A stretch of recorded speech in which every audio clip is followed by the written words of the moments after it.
Hi, I am Arwa Ismail. I'm from Jordan in the Middle East. Not like Michael Jordan. I play piano. I am interested in composing music and recording sound effects for different mediums. This is week 5 assignment for Introduction to Music Production at Coursera.org, and I am going to compare and contrast an algorithmic and convolution reverb and demonstrate the difference and the importance features in both types of reverbs. So what is reverb? The reverb is one of the delay plugins, and it's a component of most modern mixes, and it gives the listener the sense of the space. As after getting a clean recording with no noise or reverb, it will kind of feel or sound dry and kind of artificial, like it wasn't recorded in a normal space or environment. So we bring back in some of that natural effect.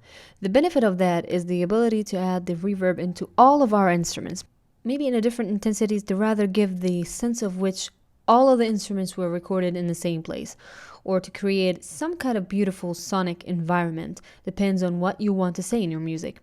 And another use of the reverb is to guide the listener throughout the mix, or to make some 3D effects in the mix. Now I'm going to talk about two separate categories of reverb plugin. The first one on the left is going to be algorithmic reverb, and that creates a reverb from a formula, a mathematical representation. Kind of like a synthesizer creates sound with a formula. And on the right, a convolution reverb, which is the recording of a real space applied to the sound that you are currently using in a DAW. Kind of like the sampled instrument. Remember the quantizing process of recorded samples by the MIDI controller? So the idea of synth versus sampler is kind of like algorithmic versus convolution reverb. Now, let's take a look at these plugins in my DAW. Here I am using Logic.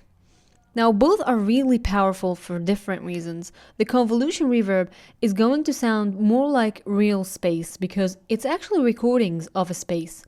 But like a sampler, you're limited in the type of manipulations you can do too. Versus the algorithmic reverb offers many more opportunities to manipulate the sound of the space, but also it won't sound quite as real because it's not recording of a real space. Let's take a look at the algorithmic reverb. I'm going to bypass this, okay. Now here's the gain level. I'm going to set it high a little bit. Usually they divide the room up into two separate components, the early reflections and the diffuse reverb. The early reflections are a set of short delays, and if we set this so that we're only hearing the early reverb,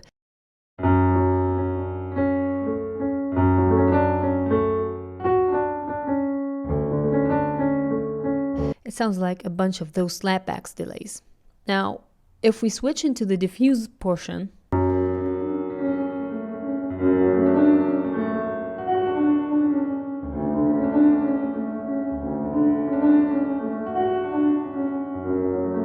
so those are considered separate sections, and we have different controllers over each one. Now, under the early reflections, we have these parameters. Pre-delay, which delays the entire start of the reverb a little bit. Then we have room shape and size stereo bass control, in which we manipulate the algorithm of the space and the location of all those early reflections. Let's take a ride and try these out in different values.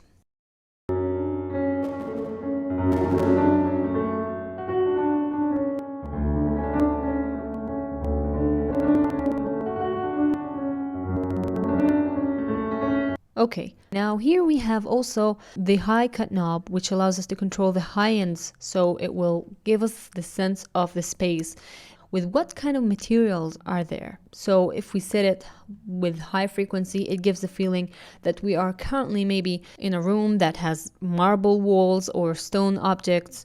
And with low frequency, it gives the feeling that the room is kind of padded or has some curtains, and it will sound warmer. We also have the density control and the reverb time.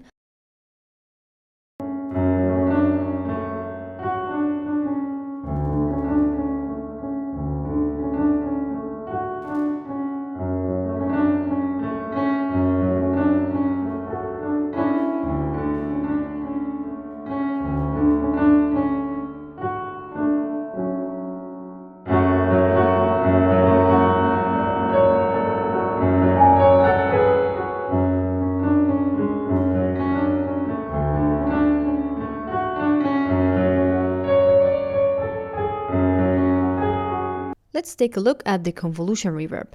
You might want to search under impulse response, and an impulse response is recordings, okay, of real space that we're applying this mathematically, convolution reverb. It has a wide variety of spaces. Let's try out some of these.